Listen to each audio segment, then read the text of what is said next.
Yeah, and I would say just from a department that has a lot of data, I've visited our data center actually because I was curious as to see what our database looked like. It's boring. It's a black server that has lots of lights on it.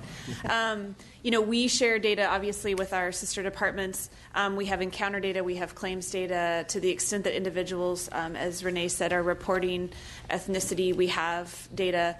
I think our biggest challenge is the quality of the data sometimes coming in and actually analyzing the data. We have so much that linking data sets is actually very difficult. So it's not that you can just walk up to a computer terminal and say, I really want to know what this looks like, and then, type in a couple of things. So we have an entire set of employees at our department that is all they do is research and data analytics work, and it's really phenomenal. We also have people that work with other departments in terms of releasing data, making sure that it has been either de-identified as necessary or making sure it's the right data set. And so, we try very hard to use data to drive as much of the decision as we possibly can in terms of if we're going to be making a policy change, do we have any kind of encounter or claims data to support why we should do that? And, I'm happy to provide, after this, the high-cost utilizer presentation that we made a couple of times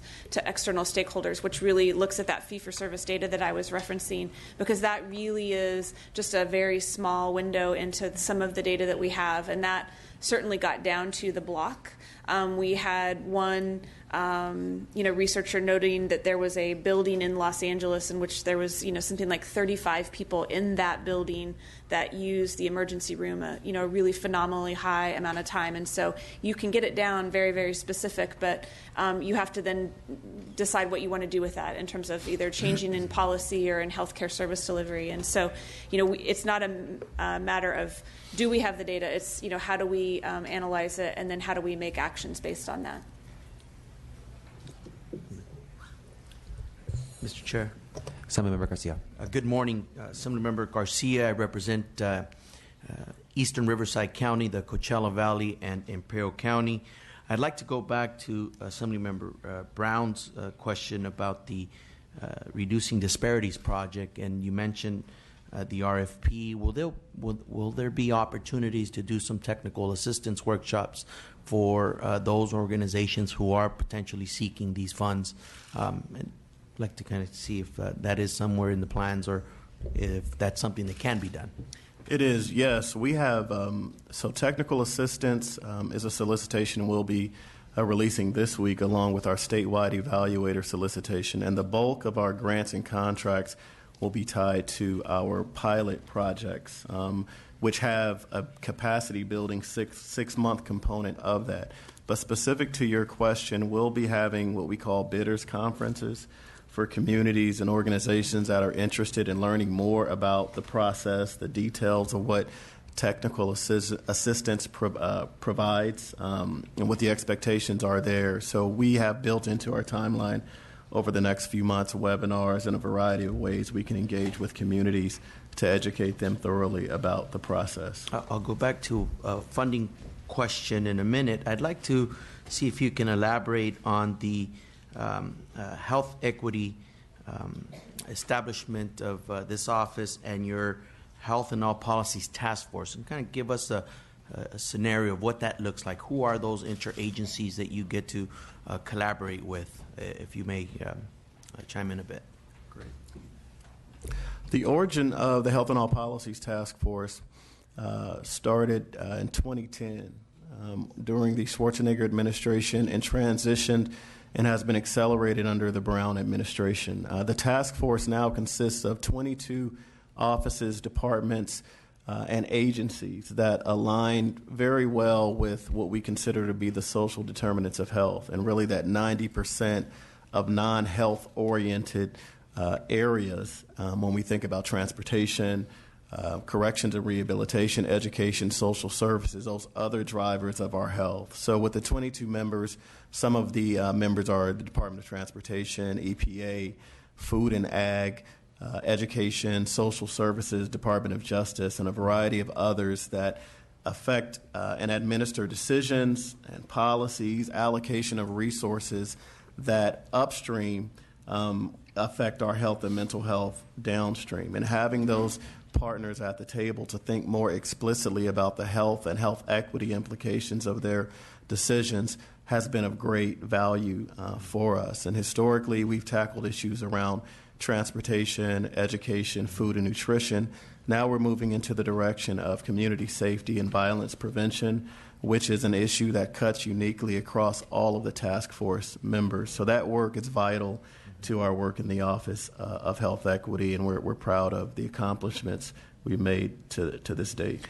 Is there a seat at the table for some of the organizations that are doing the work on the ground within this task force framework? Yes. Okay. I guess lastly, and then I'll close with just some comments acknowledging the young man to your far right, Mr. Ruben Gonzalez. We have AB 109 that has shifted the purview of how to deal with our criminal justice system. Whether we like it or not, it's here, and it's a complete paradigm shift in terms of how we are sentencing individuals for minor offense crimes. My question would be, do you believe that there is a place, is there some space between the AB 109 dollars that are going out to our counties for law enforcement purposes to look at it from the standpoint of that we should perhaps be investing 50% of those dollars into prevention intervention efforts as opposed to just more police, men and women in uniform on the streets? I mean, I'd like to get your take on that, because I think that's something that this committee and the legislature should take a look at in terms of being able to invest additional resources. $60 million in the grand scheme of things in a and I'll round up $20 billion budget for the state of California is a drop in the bucket. And so just kind of get your take on that, please. If you don't mind, can I take that question? Please, yeah. So this is actually an area of great interest for, in particular, local public health, because they have their own, almost every local public health department in California has a version of the Office of Health Equity, equity being, that concept of health equity being so key. And also recognizing as the new funding has come in, it's provided a great opportunity at that boots on the ground level for people in corrections, but also probation and all the other aspects to recognize that they can't do this by themselves. They can't change the framework, the things that are leading to the need, the perceived need to incarcerate individuals. And so most communities are actively reaching out. And so we're in the process of trying to put together some of the stories, the best practices. And that goes from the provision of healthcare service, mental health and alcohol and drug services that are so incredibly important and so underfunded throughout the state of California, and all the way through social services and the recognition that the services that are provided to you in your community early in your life actually have a tremendous impact on what happens to you later in your life. So I think that communities are where most of the money is going down to the local level, are really finding opportunities to use that across the spectrum of activities that really can make a difference. So I think that's a yes. We could invest more of the $109 into the community. Let me just close by recognizing, and I've not met this young man, Mr. Gonzalez, who's with the Building Healthy Communities group. As mayor of the city of Coachella, Coachella was designated by California Endowment as one of the cities to work and develop a 10-year strategic plan. The Boys and Men of Color Select Committee had one of its first hearings out there, and I can attest to the work that's been done by the efforts through the National Network, Compadre Network, of individuals like Mr. Jerry Teo, who have brought some of the cultural competent approaches to addressing some of the mental health needs in our communities, and can tell you firsthand that it has worked. It is working. I can share with you that we sit here as not just a legislator, but someone who comes from a community, and I'm not shy of saying I'm a person who was given 3 or 4 second chances in order to be in the spot that I'm in, and I certainly believe in this work wholeheartedly, and certainly looking forward to working with you on. I just want to commend the young man for sharing his story and his leadership in this work. So thank you, Mr. Chair. Thank you, Assemblymember Garcia. Assemblymember Brown has our final comment and question for this panel. And they're telling me we have to rush. One of the things that you said, I think it was Mr. Miller said earlier, is that there are large organizations that provide many of these services. What we found is that those large organizations will move into our community, and the dollars that come back to the community are going someplace else. And so I'm thinking that there needs to be a community-based solution, because the community knows. I know that there are these. Programs that are evidence-based, but the community knows, and that's the evidence. So whenever you're doing the RFPs, I hope you'll keep that in mind. Yes. And lastly, I'd like to say to the young man who spoke today, I don't know how and what the culture did to help you heal yourself, but I think you need to write a book, because you've done a great job, and I am so proud that you're at Davis. Thank you. And thank you, panel. We'll bring up our next panel. This was excellent, so thank you.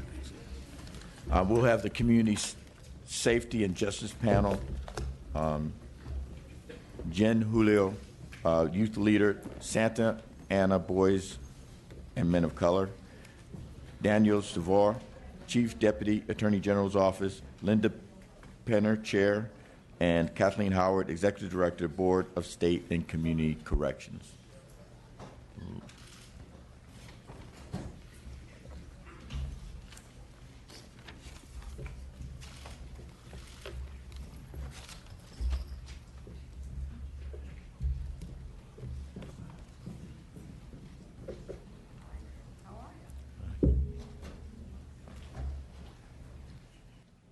And sir, whenever you're ready to begin, Juan.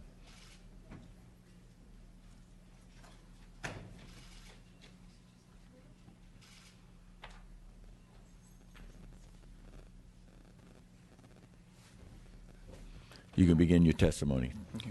Thank you. Good morning. Good morning. Hi. My name is Juan Julio, son of Maria Charco and Guillermo Julio. I am 18 years old. I was brought to the U.S. At the age of 4, along with my sister, my mother. I grew up in the city of Santa Ana in California. I attended school from kinder to 12th grade there. Majority of my classmates growing up in school system were English learners, low-income families, just like me. I did really well, kinder through 8th grade, top of my class. Had little incidents here and there. Had straight A's. The incidents were for willful defiance, for talking back to the teachers, for not following certain instructions, like to step out of the class for no reason. I had my first encounters with willful defiance, got suspended. And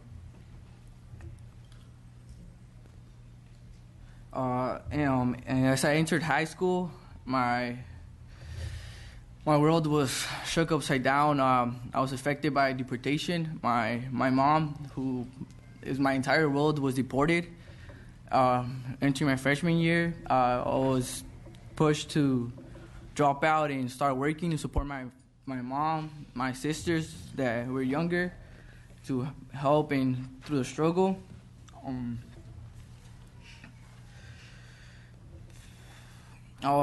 Through the time I was falling apart, I was missing my mom. My mom was everything to me. She is everything to me. She's the world to me. Eventually, my sisters had to go join her in Mexico, and I had to continue working to support them over there. And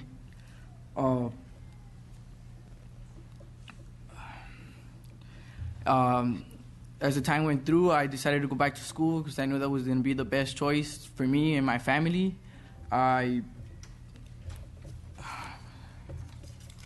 was going back to school. I was doing pretty well, but I was involuntarily transferred my junior year from Santa Ana High School to Lauren Garcetta Academy, an alternative ed school.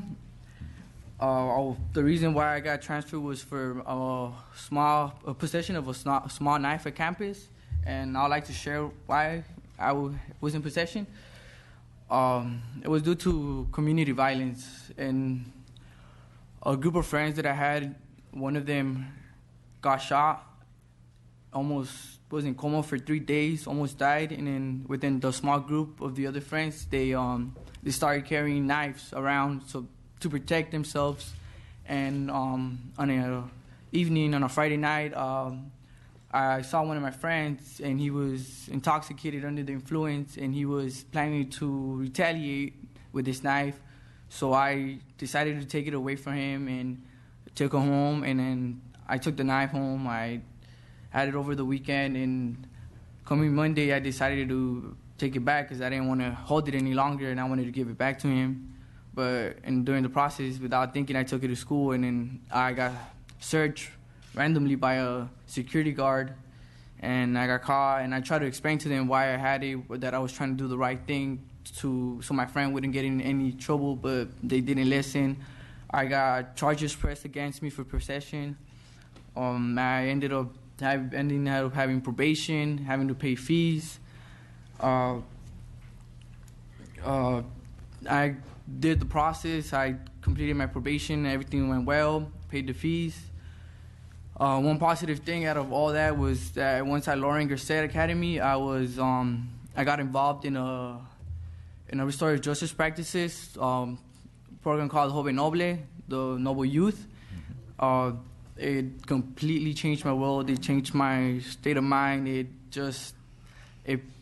started putting my world back together.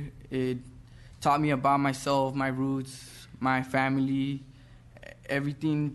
It just started bringing me back. It was a 10-week curriculum.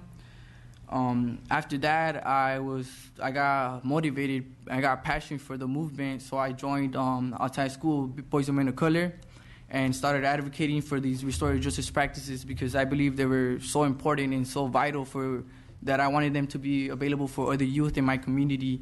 At the time, it was only available in one school. So I advocated with Boys and Men of Color and other organizations, and it was a success that we're building on still, and we continue to push forward with these restorative justice practices.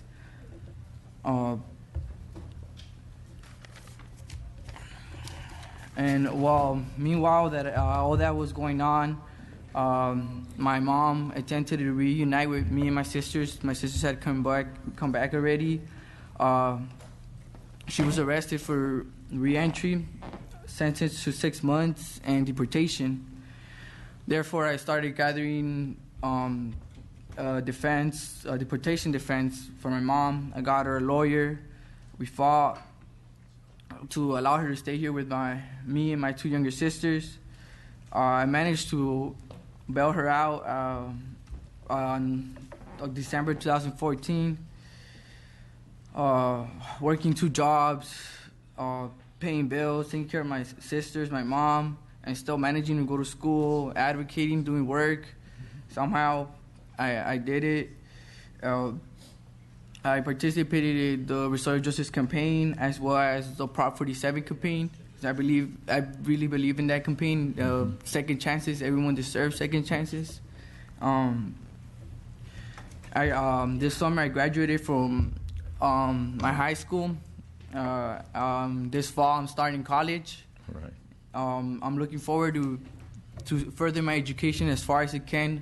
I'm hoping to get my PhD. I'm looking forward to getting my PhD. And be able to come back to my community and give back part of what I gained from my community. Something that has made it really difficult for me, and not just me, other youth in the community, has been the school to prison to deportation pipeline. Mm-hmm.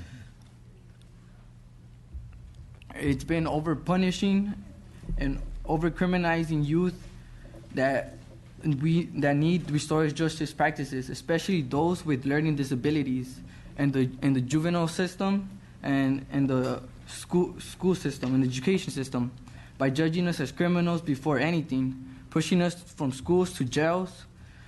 And one example is... Mr. Julio, I need you to wrap up. This is really great stuff, and I can feel your passion. But I've got to move you along. Can you wrap up, please? Yeah, I'm wrapping it up. Example that I'd like to bring is a case that a campaign that we have going on that is hashtag Bring Jesus Home. Jesus Junior Aguirre was sentenced to life to prison for a crime he did not commit, and he was pushed to this situation due to the school to prison pipeline.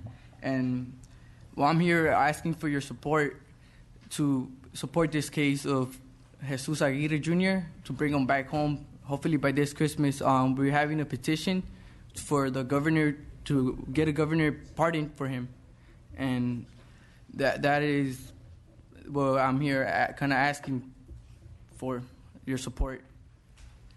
Thank you, Mr. Julio, and we'll take everything you said into consideration.